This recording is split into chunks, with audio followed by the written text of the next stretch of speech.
रात्रि क्लास चल रहा था 23/7/1967। पहले पेज के मध्य में बात चल रही थी, नया ज्ञान देते हैं नई दुनिया के लिए, और एवरीथिंग न्यू, नई दुनिया के लिए ही बाप आते हैं। तो जो नई दुनिया के मालिक बनते हैं उनको बैठ करके सिखलाते हैं, समझाते हैं। किसको किसको समझाते हैं और किसको सिखलाते हैं? क्योंकि और तो कोई भी जान भी नहीं सकते हैं। क्या नहीं जान सकते हैं?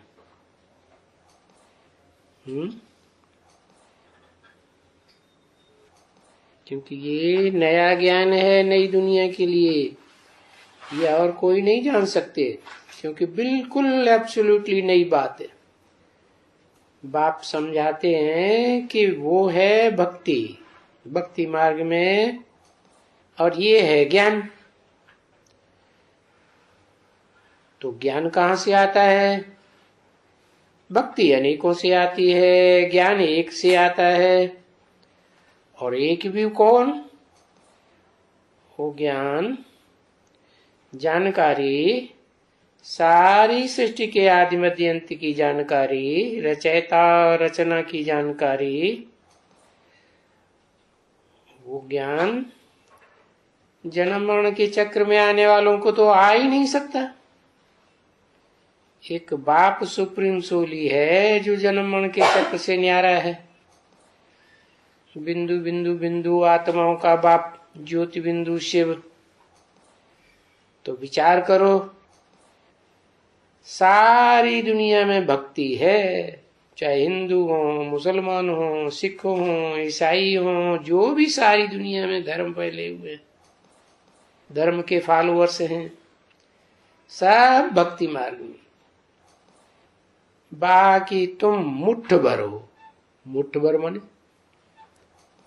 क्या मतलब? वो तो ठीक है, मुट्ठ भर माने थोड़े से हो।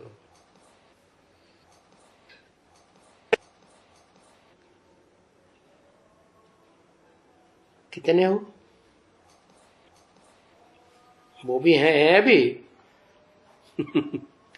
वो भी तो नहीं है।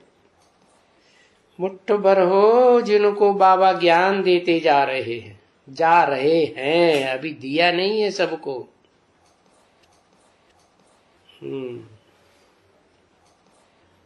और तो वृद्धि को पाते रहेंगे, परंतु भक्ति तो बहुत बड़ी है ना बच्ची, बहुत बड़ी है। माने कैसे बड़ी है? अकल में बड़ी है। कहते हैं ना, अकल बड़ी कि भैंस? क्या बड़ी? अकल बड़ी। भैंस तो देखने में आती है, पॉम्प एंड शो है, बड़ा भारी इतना बड़ा हाथी खड़ा हुआ, तो सारा झाड़ है जैसा एक तरफ में, और बाकी तुम कितने हो? थोड़े। क्या? तो मुट्ठ भर, और सारी दुनिया दूसरी तरफ। मुट्ठ भर में भी ज्ञान किसको देते हैं? समझाते किसको हैं? सिखलाते किसको हैं? नए ज्ञान की बातें है जो विश्व का मालिक बनते हैं। तो इसलिए वो बेचारे इतना समझ नहीं सकते हैं। क्यों नहीं समझ सकते? क्योंकि वो तो छोटे छोटे एरिया के राजा बनते हैं, मालिक बनते हैं, सारे विश्व के मालिक तो बनते नहीं हैं, तो इतना समझ भी नहीं सकते। और बाप ने समझाया है कि बच्चों, जिन्होंने कल पहले समझाया है वो ही समझेंगे, दूसरे तो समझेंगे ही नहीं। और समझेंगे भी तो लास्ट में समझेंगे,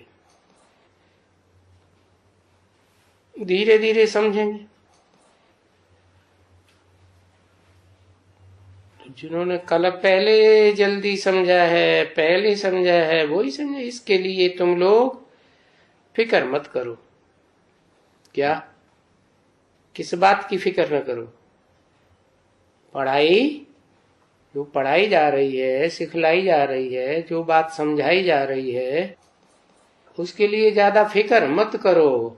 आज नहीं तो कल तुमको तो पक्का होना ही है। किस बात के लिए है?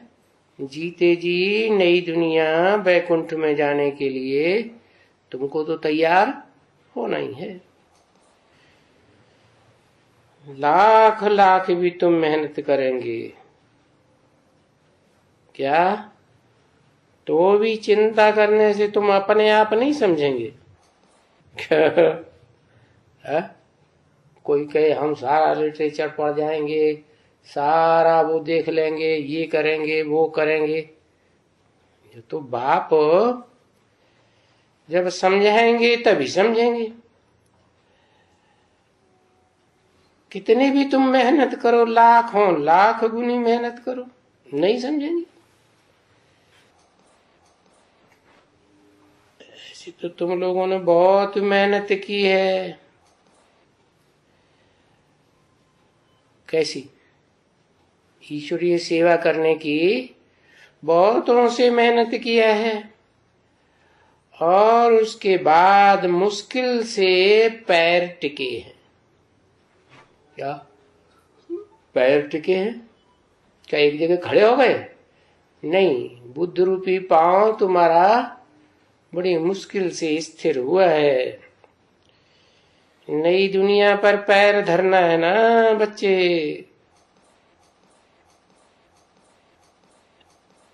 तो टिकता नहीं है, जल्दी नहीं टिकता है। नई दुनिया पर पैर रखने के लिए थिरकता क्यों रहता है? जल्दी टिकता क्यों नहीं है? कारण है कि कल पहले जिनका आत्मा में अनुभव भरा हुआ है वो टिकता है, फिर उसके बाद नंबरवार टिकते हैं। पता चला क्यों नहीं टिकता है? माया उनके पैर उखाड़ देती है, झट से उखाड़ देती है। माया उखाड़ देती है, और जो विश्व का मालिक बनता है उसके नहीं उखाड़ती है। अरे गीत तो गाती हैं गाँव में माताएं, शंकर की दाढ़ी हिलाई गई रे। शंकर को विश्वनाथ कहते हैं, तो दाढ़ी हिलाई गई, पांव थोड़े ही थिरकाया। तो लड़ाई का मैदान है बच्ची। एक तरफ सारी दुनिया का हुजूम, और दूसरी तरफ तुम थोड़े से मुट्ठ भर बच्चे। अभी तुमको जो सिखलाया जाता है वो तो बिल्कुल राइट बताया जाता है, क्योंकि ये तुमको समझाया जाए। क्या पहली पहली बात, क्या अपन को आत्मा समझो। तुम अपन को देह समझते हो तो वो तो रंग बात है ना, क्योंकि तुम देह थोड़े ही हो है? देह छूटने के बाद भी आत्मा गर्भ में प्रवेश करके अगला जन्म लेती है ना? नहीं लेती। अगर नहीं लेती है तो दुनिया की आबादी कैसे बढ़ रही है? भले ऊपर से भी आत्माएं उतर रही हैं और नीचे वाली ऐड होती जा रही है, बढ़ती जा रही। हाँ, तो अपन को देह समझते हो तो रंग बात हो गई, क्योंकि देह विनाशी है, आज है कल नहीं रहेगी। और आत्मा, आत्मा तो अविनाशी है, जन्म जन्मांतर रहेगी, कल्पांत में भी आत्मा रहेगी, देह नहीं रहेगी। क्या देह नहीं रहेगी? क्या सबकी देह नहीं रहेगी? फिर देह आएगी कहां से? देह जो 5 तत्वों का पुतला है, वो 5 तत्वों का भी कोई बीज होगा ना, तो वो रहता है एक, और बाकी आत्मा भी एक स्थिरियम रहती है। तो देह विनाशी है, आत्मा अविनाशी है। अविनाशी आत्मा अविनाशी में जाके बैठेगी क्या? कैसे बैठेगी? कौन सा मंत्र दिया? मन मना भव, मेरे मन में, मेरी मन बुद्धि में, मेरी आत्मा में जो ज्योति बिंदु है, जो बोलने वाला है महामंत्र, मेरे में समा जा। तेरे में क्या है जिसमें समा जा? औरों में नहीं है। क्या है तेरे में? है? जो औरों में नहीं है, 500, 700, 750 करोड़ मनुष्य आत्माओं में, उनमें नहीं है। तेरे में क्या है? है? शिव बाप है, हमेशा रहता है? हमेशा रहेगा नहीं। तेरे में ये है निश्चय बुद्धि विजयते। इस बात पर पक्का निश्चय हो कि मैं आत्मा हूं, मुझे आत्मा का बाप निराकार ज्योति है, जिससे हमें समझानी मिलती है। वही हमारा बाप भी है, वही हमारा टीचर भी है, वही हमारा सदगुरु है। साकार में प्रवेश करके सदगुरु बनता है ना, तो देह विनाशी, आत्मा विनाशी। तो अपन को क्या समझना चाहिए? आत्मा अविनाशी समझना चाहिए। उसकी बदली में तो अपन को देह समझने लग पड़ते हो। घड़ी घड़ी देहवान आ जाता है, आत्मा भूल जाती है। तो कहते हैं पोता मेल रखो, है अपना चौपड़ा रखो। कितनी देर याद किया है? चौपड़ा रखेंगे तो ध्यान रहेगा, घाटा हो रहा है। किसकी पाला में शक्ति जा रही है। अगर देहभान में रहेंगे तो देहभानियों के साथ संग लेना पड़ेगा। आत्माभिमान में रहेंगे तो जो आत्माभिमानी आत्माएं हैं उनका संग रहेगा। तो ड्रामा प्लान अनुसार ये भूल नुदी हुई है जो तुम देह को याद करने लग पड़ते हो। ड्रामा के ही अंदर है। जिसने बनाया ड्रामा उसको पकड़ो, है? व्यास ने बनाया, अच्छा, बाकी अपने अपने आप नहीं बनाया, एकदम सेफ हो गए। वाह भाई वाह, बहुत सुंदर बात।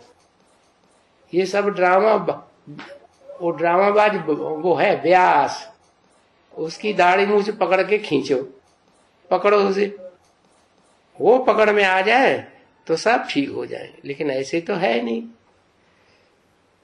वास्तव में बात क्या है, जब शूटिंग पीरियड आता है कल्पांत काल में, कलयुग के अंत सतयुग की आदि में, तो डायरेक्टर शिव बाप आते हैं, रिहर्सल कराते हैं। उस रिहर्सल में जब ज्ञान देते हैं, श्रीमत देते हैं, तो जो श्रीमत पर चलते हैं उनकी अच्छी अच्छी शूटिंग होती है, सुख की शूटिंग होती है। और श्रीमत पर नहीं चलते हैं, उसका कारण घड़ी घड़ी देवान में आते हैं तो श्रीमत पर नहीं चल पाते, देहधारियों के प्रभाव में आ जाते हैं, अपनी मनमत पर चलने लग पड़ते हैं। तो फिर ये नूद किसने किया ड्रामा में? अपना अपना पार्ट किसने नूद किया? आत्मा स्वयं ही अपना शत्रु है, स्वयं ही अपना मित्र है। हर आत्मा अपने पार्ट की शूटिंग स्वयं ही कर रही है। ऐसे नहीं कि शिव बाबा ने ऐसा किया, शिव बाबा ने ऐसा ड्रामा क्यों बनाया, नहीं। बाप कोई तुमको दोष नहीं देते हैं, लो, ये भी बात है?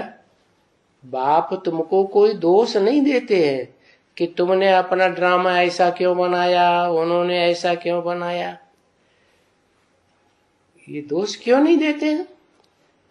जब अपने आप ही अपना अपना ड्रामा बनाया है, ड्रामाबाजी की है संगम युग शूटिंग पीरियड में, तो दोष नहीं हुआ है?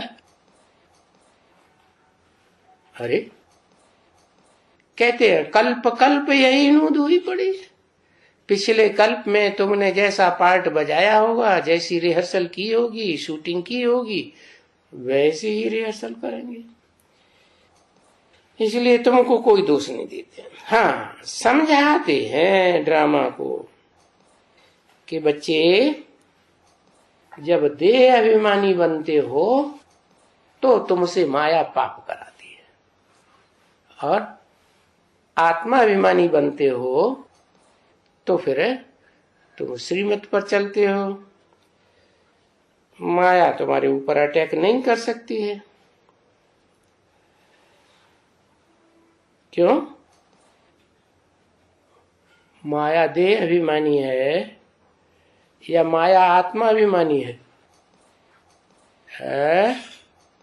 माया तो जबरदस्त देह अभिमानी है। कहा ही जाता है माया रावण, रावण की जैसे अर्धांगिनी हो गई। क्या भक्ति मार्ग में नाम क्या देते हैं?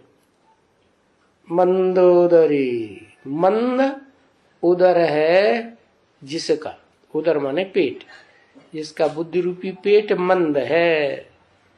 क्या बात नहीं समझ पाती है, न बाप को खुद पहचान पाती है और न दूसरों को पहचानने देती है। बच्चों के सामने दीवाल बन के खड़ी हो जाती है और दुनिया के ढेर बच्चों के सामने दीवाल बन के खड़ी हो जाती।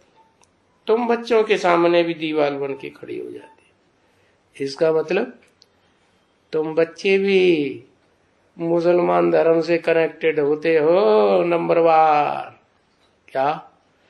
अगर नहीं कनेक्टेड होते, क्योंकि जो सारी मनुष्य सृष्टि का बीज है वो तो सब धर्म वालों का बाप है। तो सब धर्म वालों का जब मनुष्य सृष्टि का बाप है तो वर्षा किसको देगा? सभी को देगा ना नंबरवार। तो जैसे जैसे जो पुरुषार्थी उनको वैसा वैसा वर्षा मिलता है। तो जब देह अभिमानी बनते हो तो देखो रावण का राज्य होता है, और जब आत्मा अभिमानी बनते हो तो बाप की श्रीमत पर चलने से राम राज्य में शूटिंग करते हो। रावण राज्य में विकर्म बनते हैं। कर्म कैसे बनते हैं? वी माने विपरीत। किसके विपरीत? जो बाप ने श्रीमत दी है उस श्रीमत के विपरीत कर्म करते हो तो विकर्म बन जाते हैं। उनको पाप कर्म कहते हैं। जब देही अभिमानी थे तो स्वर्ग में तुम विकर्म तो नहीं करते थे। अभी तुम आत्मा अभिमानी बन रहे हो, प्रैक्टिस हो रही है। ऐसे थोड़ी जम दे जाम दे हो जाएगा, हथेली पे आम जमे आएगा और फल देने लगेगा और तुम तोड़ तोड़ के खाने लगेगे। ऐसे थोड़ी होगा नहीं, टाइम तो लगता है ना। तो जब देही अभिमानी थे तो कितने सुखी थे। बाप ने समझाया, कर्म अकर्म हो जाते थे वहां। क्यों? स्वर्ग में जो कर्म करते थे वो अकर्म क्यों हो जाते थे? क्योंकि आत्म की स्थिति में रहने से कर्म अकर्म हो जाते हैं। देहभान में रहने से देह का लगाव लगता है और पाप कर्म बन जाते हैं। ये देह है तुम्हारी जैसे दुश्मन हो गई। क्या हुई? ये 5 तत्व क्या हो गए? जैसे दुश्मन हो गए। तो क्या करना है? दुश्मनों को गोली मारना है, है? गोली मारना है? नहीं, उनको कन्वर्ट करना है। क्या? गोली नहीं मारना है। तो अब समझानी थोड़ी है ना बच्ची, ये रावण का राज्य, और फिर बाद में जरूर राम का भी जो राज्य आना चाहिए, और उस राम राज्य के लिए तुमको सारी समझानी देते कि राम राज्य कैसे आवेगा। मुख्य समझानी क्या बताई? अपन को आत्मा समझो, और आत्मा क्या है, कैसी है, क्या करती है, वो बात भी समझो। क्या है? आत्मा जैसे स्टार है, बिंदी है, क्या करती है? स्थापना, पालना और विनाश करती है। स्थापना काहे की करती है? सद्गुणों की स्थापना करती है, ईश्वरीय शक्तियों की स्थापना करती है, और फिर क्या करती है? शंकर द्वारा जो आसुरी शक्तियां हैं उनका विनाश करती है, जो आसुरी गुण हैं उनका विनाश करती है। और फिर क्या करती है? जो श्रेष्ठ गुण बचे, जिनका विनाश नहीं हुआ, जो श्रेष्ठ ईश्वरीय शक्तियां बची, सहन शक्ति आदि, फिर उनकी पालना करती है। तो जो बाप का कार्य वो ही आत्मा का कार्य। तो आत्मा के भी जैसे 3 कार्यकर्ता हो गए। क्या? आत्मा स्वयं ब्रह्मा भी है, आत्मा स्वयं शंकर भी है, आत्मा स्वयं विष्णु भी है। अच्छा, तो फिर ये तो एक बात हो गई सीमित, लेकिन सारी दुनिया का जो बाप है वो भी 3 कार्य करता है। कि ब्रह्मा अलग कार्य करता है, विष्णु अलग कार्य करता है, शंकर अलग कार्य करता है। तीनों का कार्य करने वाला कोई एक है या 3 अलग अलग है? एक कौन है? त्रिमूर्तियों के द्वारा करता है। फिर ये बात तो गलत हो जाती है कि आत्मा ब्रह्मा भी है, विष्णु भी है, शंकर भी है। अगर आत्मा ब्रह्मा विष्णु शंकर हो सकती है तो परमात्मा क्यों नहीं हो सकता? वो आत्मा नहीं है? फिर क्या कर रहे? नहीं समझ में आया क्या?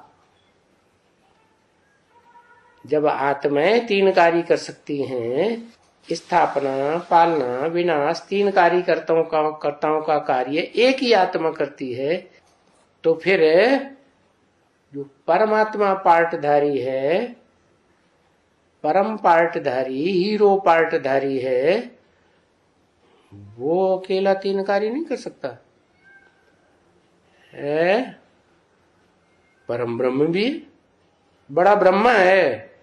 परम माने बड़ा, ब्रह्म माने ब्रह्म, बड़ा ब्रह्म है। अच्छा चलो, तो वो अम्मा का पार्ट बजाता है ब्रह्मा का, हो गया, चलो एक बात हो गई। मना जो परमात्मा है वो परम ब्रह्म है, इसलिए अम्मा का पार्ट बजाता। फिर क्या हुआ? फिर भुजाओं को चलाने वाला भी है। भुजाओं को चलाने वाला है, चलाने वाला माना विष्णु है। चलाने वाला है इसलिए मुख्य विष्णु है। अच्छा ठीक है, चलो चलाने वाला भी हो गया। फिर विनाशकारी कैसे है? फिर विनाशकारी कैसे? अपने अंदर के जो दुर्गुण हैं, जो पत्थर बुद्धि बन जाता है, तो पत्थर बुद्धि बनने से तो दुर्गुण ही आएंगे ना। क्या? जैसे बिच्छू है, उसको क्या कहेंगे? पत्थर बुद्धि कहेंगे कि पारस बुद्धि कहेंगे? हैं? पत्थर बुद्धि कहेंगे। उसको तुम कितना भी बढ़िया बढ़िया सांप को दूध पिलाओ, है, बचपन से लेकर बड़े होने तक पिलाओ, वो क्या करेगा? वो काटेगा जरूर। तो पत्थर बुद्धि है या पारस बुद्धि है? उसे कर्मों का ज्ञान ही नहीं। ऐसे ही मनुष्य भी होते हैं क्या? जो सर्प जैसे इस्लामी होते हैं, उनको इस बात का ज्ञान बुद्धि में बैठ ही नहीं सकता कि सर्प की तरह अगर हम डंक मारेंगे तो हमारा पाप जरूर बनेगा। तो समझानी तुमको है। राज्य भी तुमको करना है। आगे कभी ऐसी लड़ाई नहीं लगी थी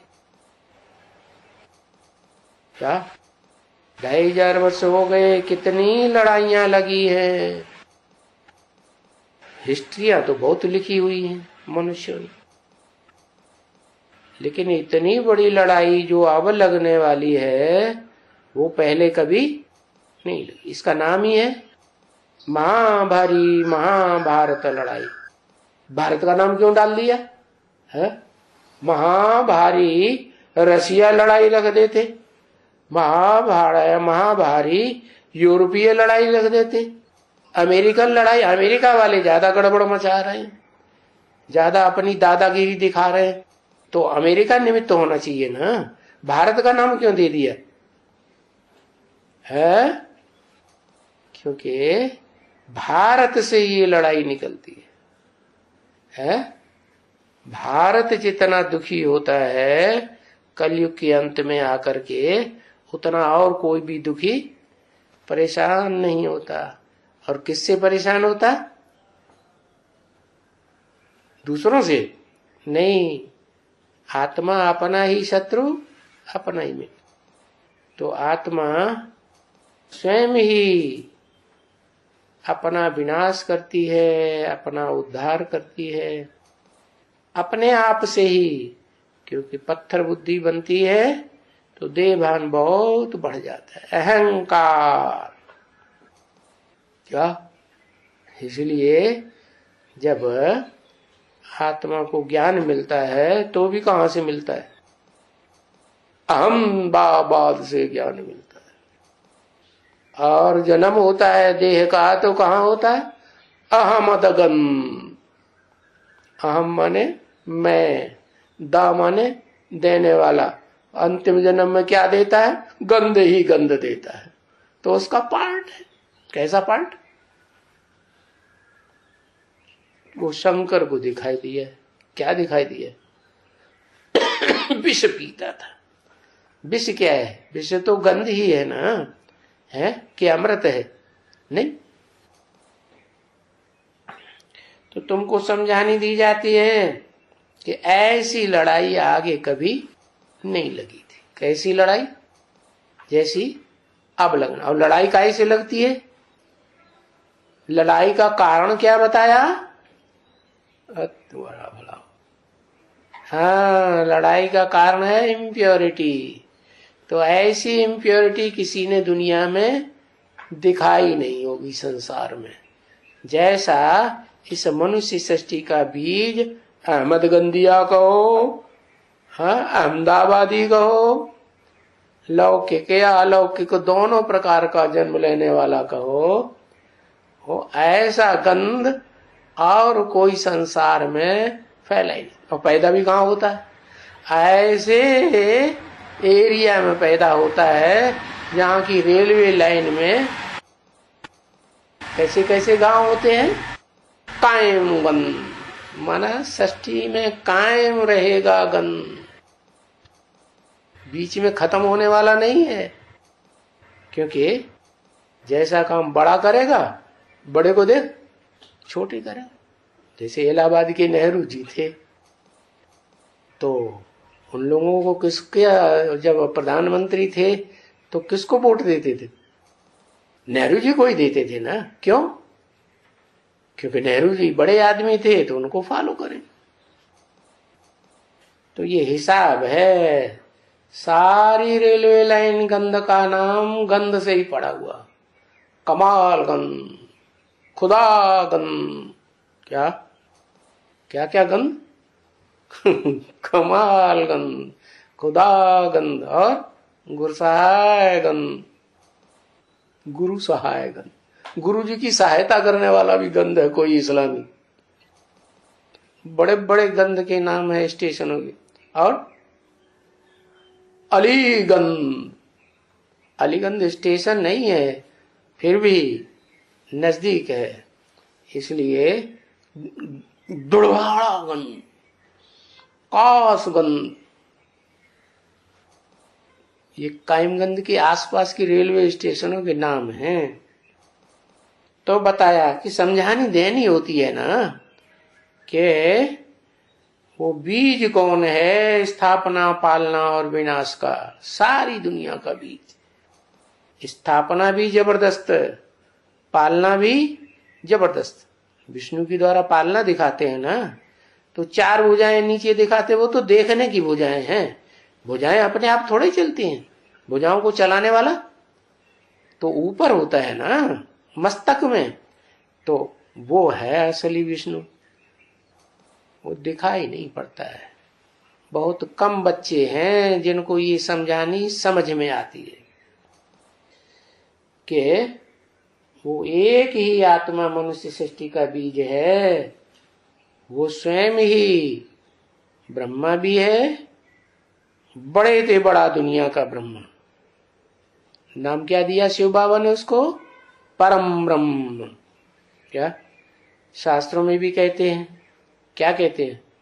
इसलिए को बनाया हुआ ऐसा, उनको कहां से पता चल जाता है? लिखते तो हैं लेकिन समझ नहीं सकते। लिखते हैं क्या? अरे 20 बार सुनते हैं फिर भी ध्यान नहीं देते, अपनी अपनी मशक्कत ही में लगे रहते हैं। देख तुम्हारी की मैंने इस लोग की भूल गए। गुरुर् ब्रह्मा गुरुर् विष्णु गुरुर्देवो महेश्वर गुरु साक्षात परम ब्रह्म तस्मै श्री गुरुवे नमः। ये गुरु तो बड़े बड़े बताए दुनिया में, क्या ब्रह्म समाजियों के सबसे बड़े गुरु ब्रह्मा जी, वैष्णव पंथियों के सबसे गुरु विष्णु जी महाराज, और शैव पंथियों के सबसे बड़े गुरु शिव शंकर भोलेनाथ। ये तो बताए तो, लेकिन इन सबसे भी बड़ा गुरु कोई है, उसका नाम दिया परम ब्रह्म। उसके बारे में डिटेल कोई नहीं जानता। ये भी लिख दिया शास्त्रों में, एको सद विप्रा बहुधा वदन्ति। क्या? एक ही सद माने सच्चा, विप्र माने ब्राह्मण है दुनिया का, जिसे ब्राह्मण चोटी कहा जाता है। चोटी का ब्राह्मण, सबसे ऊंची स्टेज वाला। क्या क्या बताया? एको सद विप्रा माने एक ही सच्चा ब्राह्मण है, बाकी सारे कैसे हो गए? झूठे ब्राह्मण। जैसे सिख लोग कहते हैं एक सदगुरु निराकार, तो एक सदगुरु निराकार है तो बाकी सब झूठे गुरु हो गए ना।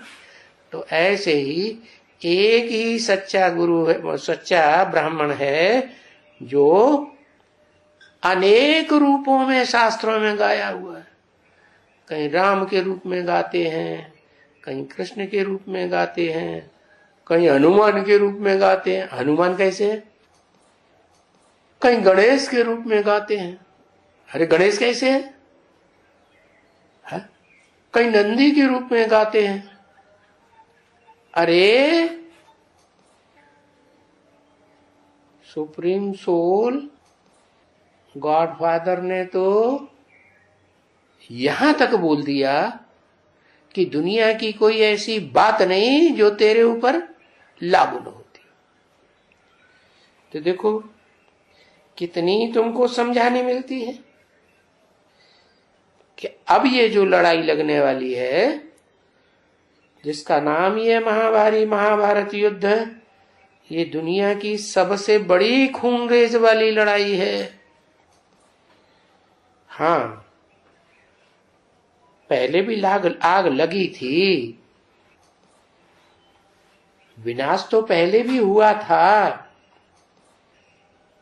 लेकिन 2500 वर्ष पहले जो विनाश हुआ था वो आधा ही विनाश हुआ था। दुनिया जितनी आबादी थी 8-10 करोड़ त्रेता के अंत में, उसमें आधों का ही विनाश हुआ। आधों ने अपना शरीर छोड़ा, भूकंपबाजी हुई है और आधे शरीर छोड़ गए। तो किसका विनाश हुआ था? है किसका विनाश हुआ था?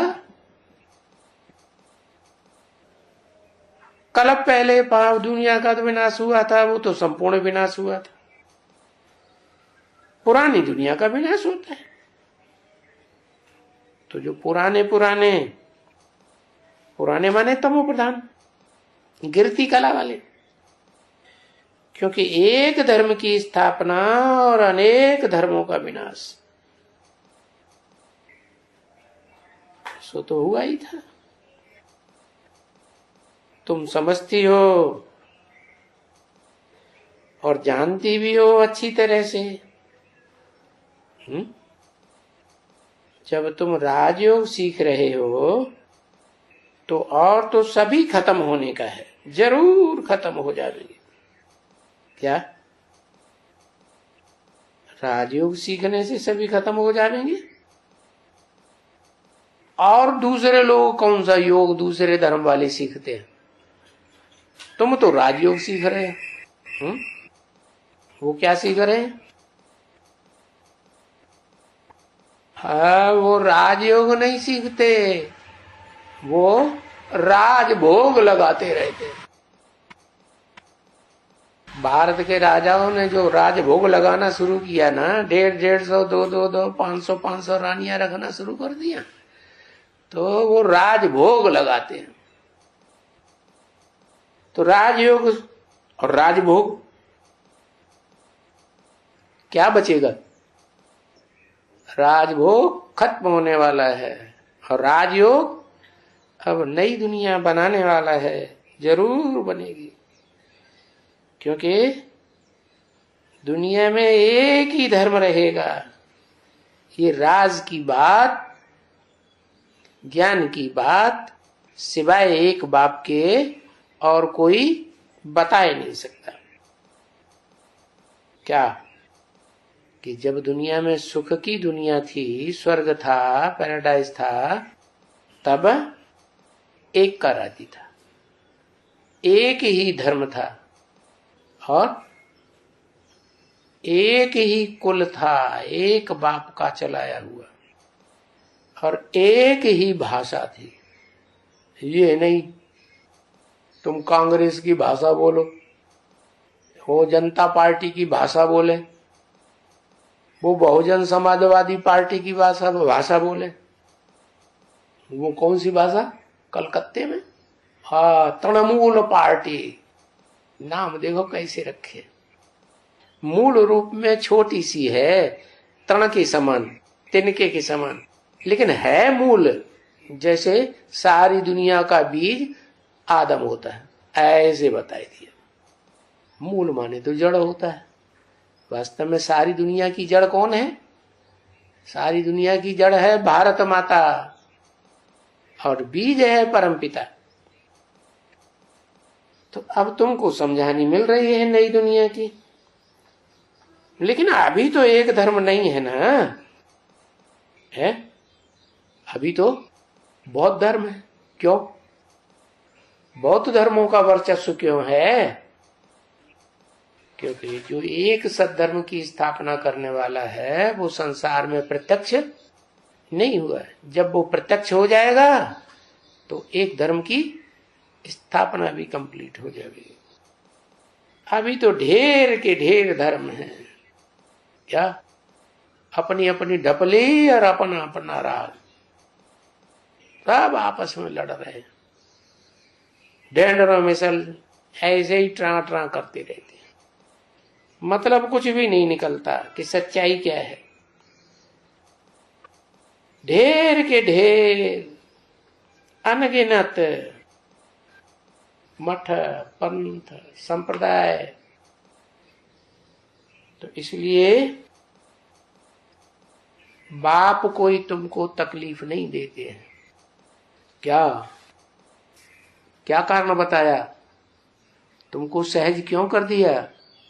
क्योंकि दुनिया में अनेकवाद है ना, अनेकता फैली हुई है, तो उनके बीच में तुम्हारी मति भ्रम हो जाता है।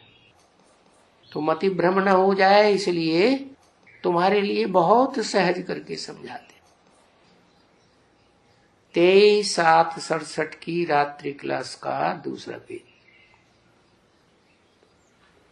ऐसे मत समझो कि ये ब्राह्मण धर्म और सूर्यवंशी और चंद्रवंशी धर्म स्थापनाएं की कोई तकलीफ देते हैं। नहीं, इनको कोई तकलीफ नहीं होती। होती है तो अपनी गलतियों के कारण, अपने श्रीमत पर न चलने के कारण होती है। नहीं तो दूसरे धर्मों की, धर्म की जो पुस्तकें हैं उनमें भी लिखा हुआ है, खुदा जब कयामत करता है इस सृष्टि पर, कयामत बर्पा होती है, तो खुदा के बंदे बड़े आराम से रहते। इसका मतलब क्या हुआ?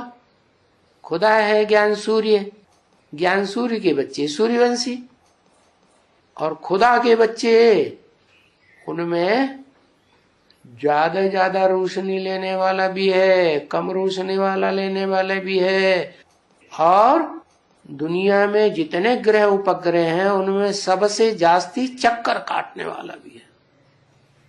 क्या बाप के जो ज्यादा चक्कर काटे तो उस देवता का नाम क्या बताया? गणेश। क्या ज्यादा चक्कर काटा भी था?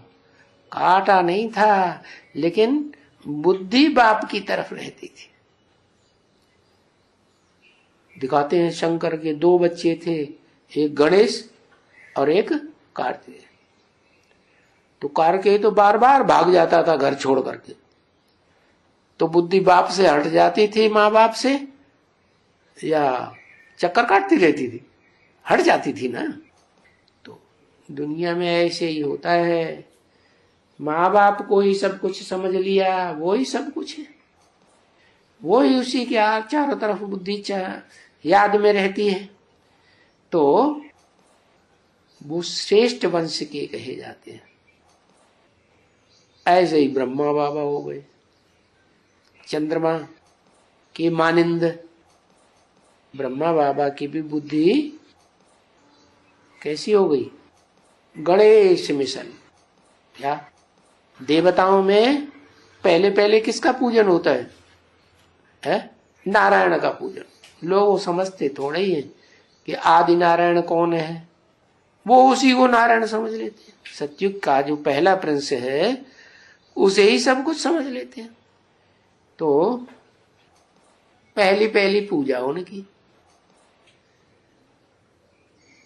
तो ऐसे नहीं समझना चाहिए कि ये जो 3 धर्मों की जो विद्या है, ब्राह्मण धर्म, सूर्यवंश और चंद्रवंश, ये धर्म स्थापन करने में कोई तकलीफ देते नहीं है, परंतु श्रीमत पर नहीं चलते हैं तो तकलीफ महसूस होती है।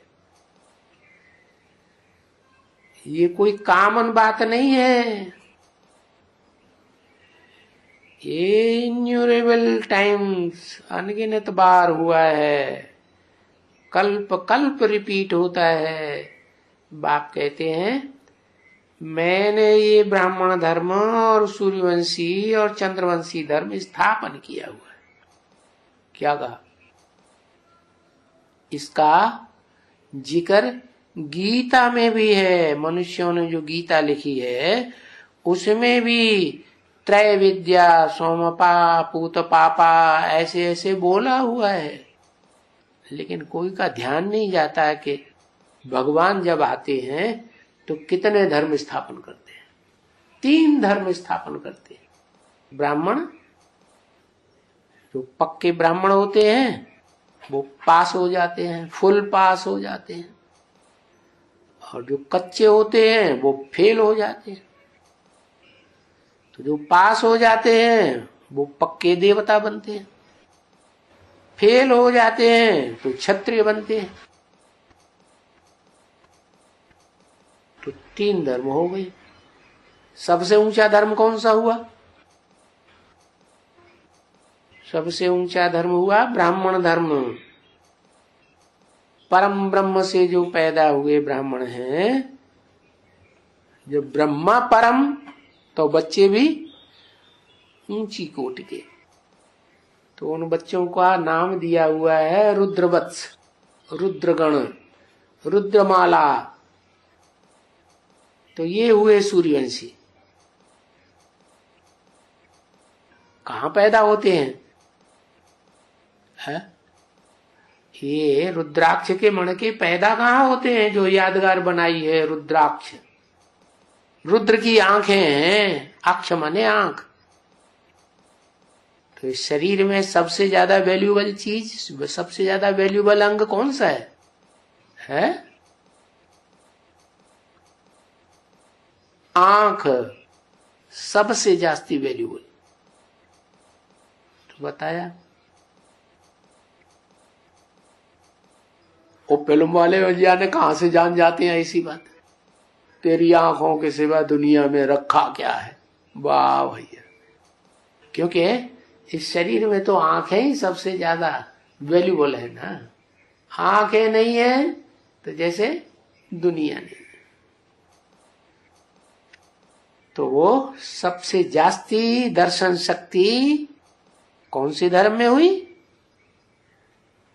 सूर्यवंश में। जो सूर्यवंशी है उसके बाद है फिर चंद्रवंशी, त्रेता युग में। तो ये धर्म स्थापन कहां होता है? संगम युग में। फिर ब्राह्मण कहां चले गए? ब्राह्मण ही तो ब्रह्मा विष्णु शंकर हैं। प्रैक्टिकल में भी देख लो, जब शूटिंग होती है तो ब्रह्मा का पार्ट बजाने वाली आत्मा कौन से वर्ण में से निकलती है? ब्रह्मा, ब्राह्मण। विष्णु के रूप में पार्ट बजाने वाली न्यूट्रल आत्मा कौन से वर्ण से निकलती है? ब्राह्मण वर्ण। और शंकर का पार्ट बजाने वाली आत्मा भी कौन से वर्ण से निकलती है? भले ब्राह्मणों में नीचे ते नीचे पार्ट बजाती है तो भी ब्राह्मण ही तो कही जाती है ना। तो बताया 3 धर्म स्थापन करते हैं। उन 3 धर्मों में जो ब्रह्मा विष्णु शंकर, उनका ऊंचे ते ऊंचा पद क्या बनता है और कहां बनता है?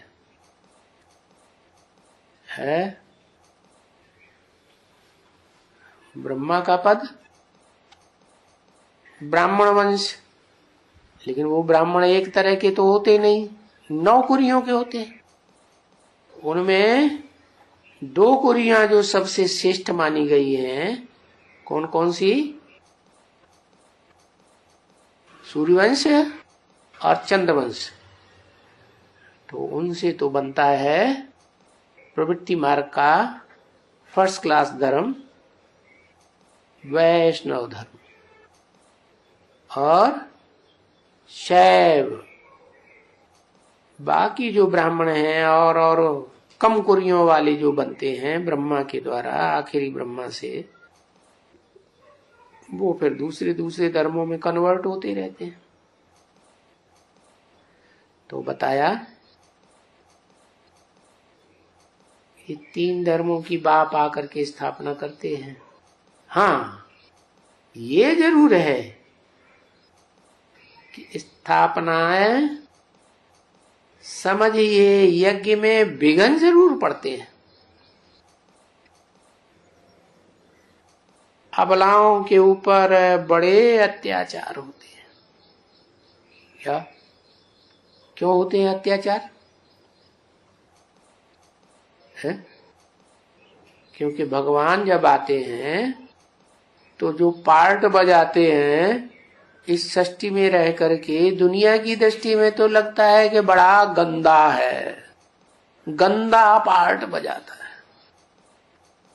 लेकिन आत्मिक दृष्टि से देखा जाए तो बिल्कुल उपराम रहता है। तो वो दुनिया को पता नहीं। तो जब ये बात संसार में कलंकीधर अवतार के रूप में कलंक लगते हैं तो जो सत्संग में जाने वाली माताएं हैं उनके ऊपर उनके पति लोग रिस्ट्रिक्शन लगाए देते हैं, रोक लगाए देते हैं, तुमको उधर नहीं जाना है। इतनी गंदी संस्था है, वहां तो जाना ही नहीं है। तो बड़े अत्याचार होते हैं उन माताओं का, क्योंकि वो छोड़ तो सकती नहीं। माताओं में भावना तो पक्की होती है, पुरुषों में तो इतनी भावना होती नहीं, तो फिर वो छोड़ नहीं सकती, चोरी छुपे जाती रहती है। और चोरी पकड़ी जाती है तो फिर उनकी मार पिटाई करते हैं। तो ये असुरों के विघ्न जरूर पड़ते हैं। पहले भी इस यज्ञ में असुरों के विघ्न पड़े थे, 7-7 तालों के अंदर पकड़ पकड़ करके बंद कर दिया।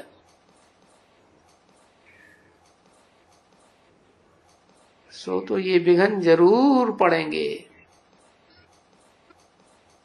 देखते हो कि जो आधा कल्प के हिरे हुए हैं, क्या कामेंद्रिय से विकार भोगने के चक्कर में वो हेर थोड़े ही चली जाएगी। विकार के ऊपर कितना माथा मारी करती है।